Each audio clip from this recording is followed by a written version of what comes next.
So I'm going to talk a little bit about the political and cultural landscape of the environmental movement. I'm sure you know a lot of this already, but we thought it was useful just to go over it to make sure that we're all on the same page and we've all got a broad understanding of it. And when I did the research, I definitely learned stuff myself. So I hope there'll be things in here that you find interesting as well that you weren't aware of before. So we're going to start back in 1965. In 1965, scientists in the US President's Science Advisory Committee first put forward concerns about a greenhouse effect. So that was back in the 60s. They produced a report called Restoring the Quality of Our Environment, and they proposed that increasing temperatures in the atmosphere was caused by a buildup of carbon dioxide. So that's sort of initially when people started sort of thinking about it. It wasn't until the 70s, about 1975, that the term global warming was coined. So this was just about the greenhouse effect. And at this point, it took years after this before the issue reached mainstream understanding, but this is kind of the infancy of it. And then if we skip forward to the 70s, while this was all happening and while all this science research into the greenhouse effect was taking place, there was also an increase in awareness and understanding of more environmental issues, not specifically climate change, but just other environmental issues and amongst the general public and the impact that we were having on the environment.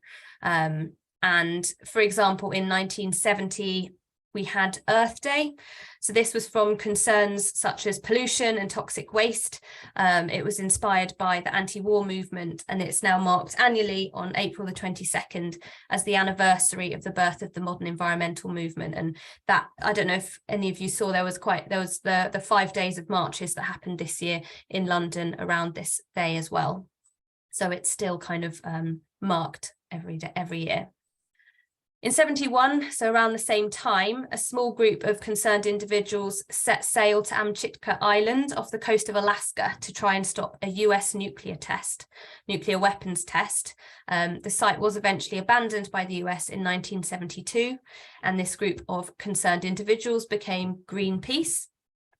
And thirdly, again, in the same year, Friends of the Earth's first campaign took place, and they returned thousands of empty bottles to the London headquarters of Cadbury Schweppes to promote reuse and better use of the planet's resources.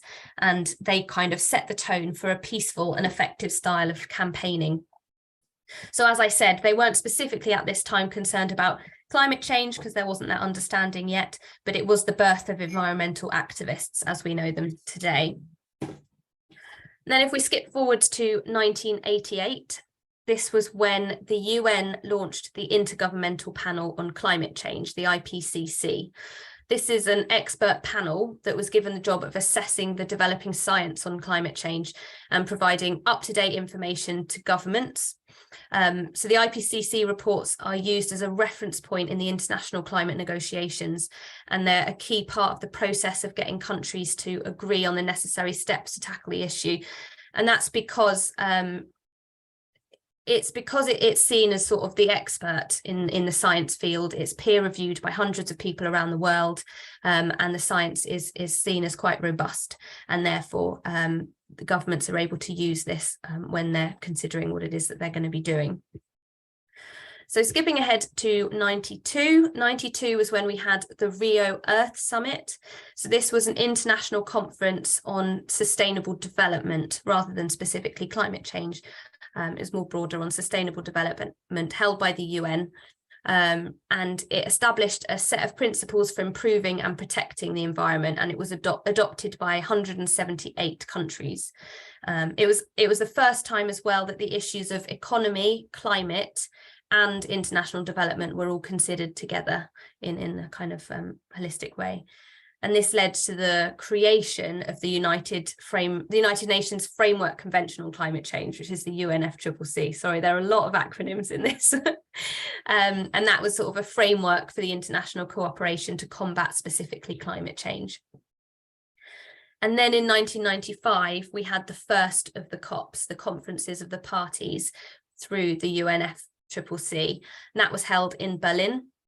And it was the start of these global climate negotiations that we hear about that take place every year. So that was back in 95. And then in 1997, we had the first ever international agreement to mandate the reduction of greenhouse gases. And that was done in Kyoto, Japan, which is why it was then called the Kyoto Protocol, which you've probably heard of. And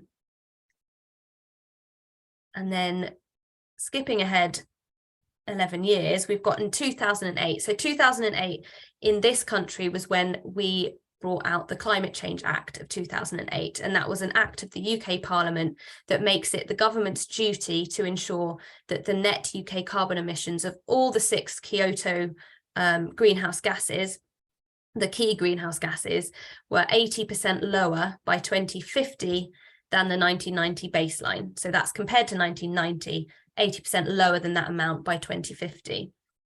Within the Climate Change Act, the Committee on Climate Change was created, and this was to provide an independent body that provided independent advice to the UK government on the targets within the Climate Change Act and the related policies, and they advise on the emissions targets, and they report to Parliament on the progress that's made, and the reports are publicly available as well, so they're quite a useful resource to kind of see where the government is at in relation to where it needs to be within the Climate Change Act. So in 2016, we have the Paris Agreement, and that was again one of the COPs. This was COP21, so 21 after the first one back in Berlin, and this was on climate change mitigation, adaptation and finance, and it was signed in 2016.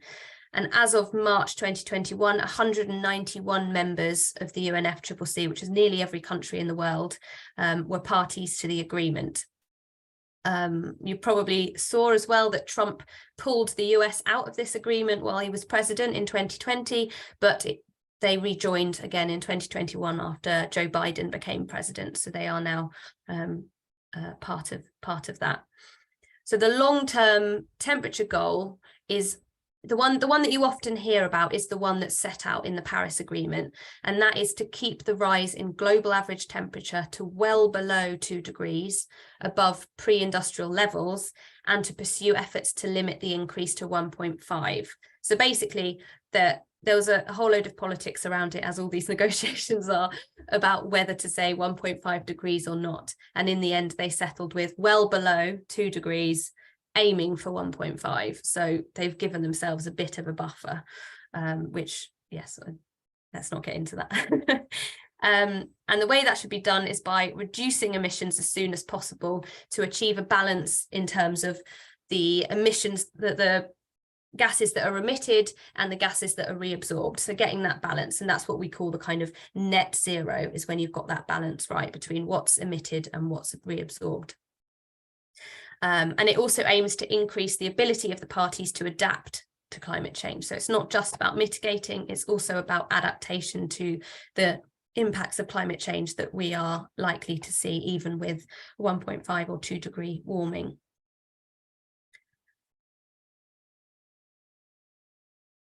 So going back to the kind of activism, the environmental activism that I mentioned back in the 1970s, revisiting that in 2018, we have Extinction Rebellion. So Extinction Rebellion are a direct action group that organises creative forms of protest, and they launched in 2018. And that was when they brought the UK capital to a standstill and began targeting events such as Fashion Week to further their work and to try and get things moved and changed. And in August of the same year, that was when Greta Thunberg, when she was 15, went on her first school strike.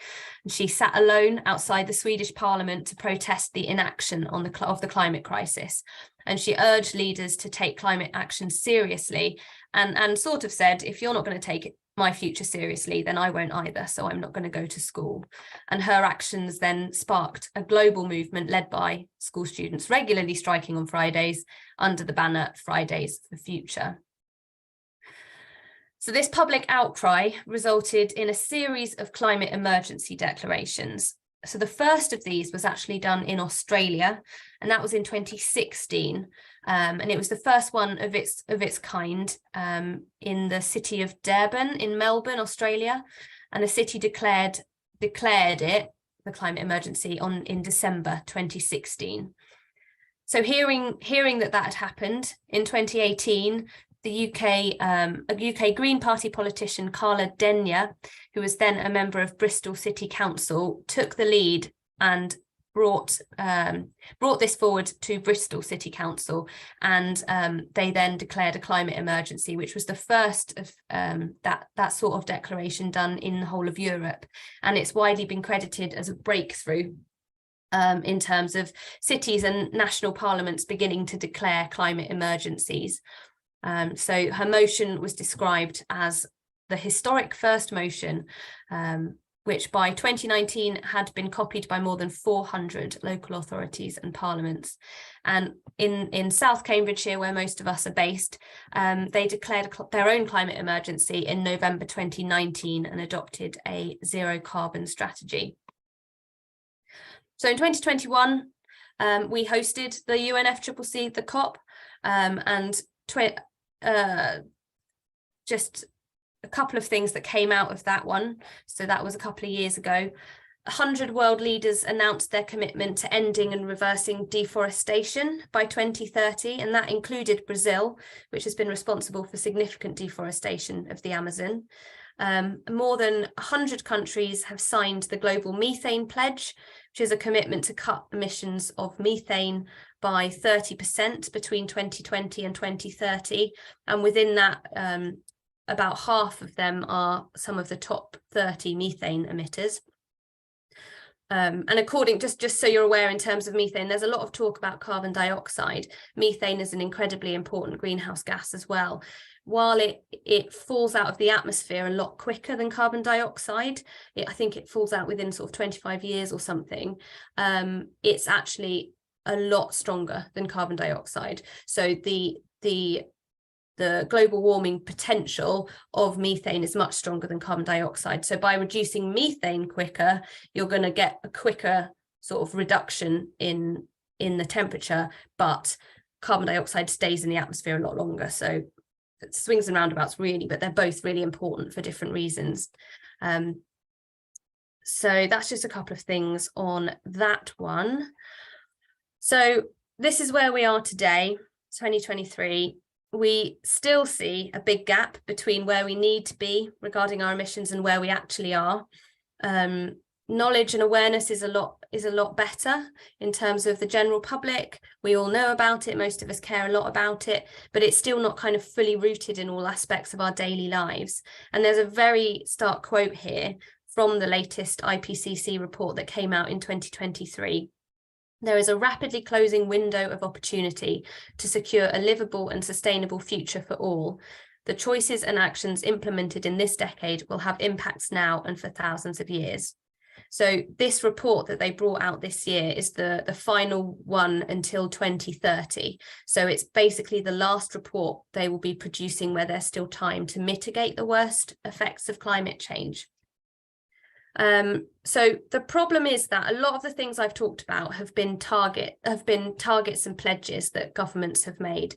And quite often, even if these targets have been ratified and put into laws, they aren't necessarily supported by the decisions governments and other leaders are making every day. So this graph here is from Climate Action Tracker, and it's a global projection of where we're going in terms of between now and 2100. And what you can see from it is that the top sort of biggest line that's highlighted is the policies and actions. So they're the policies and actions that are actually in place, being done currently. And if we just continued with those, then we would reach a temperature of about 2.6 to 2.9. Then if we look to below that, to the pledges and targets, that's 2 degrees. So they're still above where we need to be. If we look at the kind of 1.5 degree compatible one on the bottom there. And so there is still quite a big big gap between where we currently are and where we need to be. So this is what motivates people like Greta and Extinction Rebellion, and also like people like David Attenborough, and why they're sort of speaking up with more and more urgency. So what I found quite useful when I was doing the research for this was comparing these two graphs, because it all sounds quite challenging and not that optimistic, but it's quite interesting when you actually think about what this actually means. When we see that 2.6 to 2.9, that can be quite terrifying. But actually, when you look at these graphs over time, the picture looks a bit better. So the graph on the left is from the first Net Zero Now course. It says May 2021 update in the top right corner. So that was produced in May 2021. The one that I've just shown you on the right is from November 22. So that's 18 months later.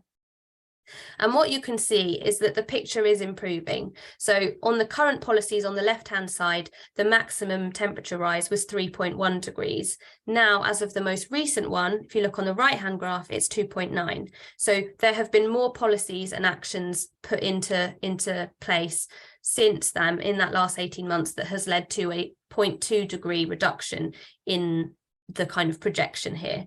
And then if you go down to the pledges and targets on both sides, on the left hand side it's 2.4 degrees, on the right hand side it's 2 degrees. So again, there's been a reduction of 0.4 degrees in terms of the pledges and the targets that have been done. So it's moving in the right direction. So it's not hopeless. There's still time, we can still get there, but this demonstrates why it's important to hold governments and international bodies to account and to push for increasing pledges and increasing targets to ensure that the pledges and targets then translate into effective policies and actions as soon as possible, so that we can continue to make those projections get lower and lower. And this is where projects like Net Zero Now and the community actions that you are thinking of taking come in. Obviously, while the policies at government level are vital, we can't do without them, we need them. They're key ingredients to reducing the impacts of climate change. The change is still slower than we need it to be. And in addition, more than 2/3 of the changes that are needed to mitigate climate change will involve individual action in some way. Therefore, that means that we need to do all we can to play our role. And one way we can do that is by galvanizing our communities to taking action where we have the power to do that, alongside pushing for change at a national and international level. And one way we can do that is by using these actions to demonstrate to the government that its citizens care about meeting these targets and want them to increase their ambition.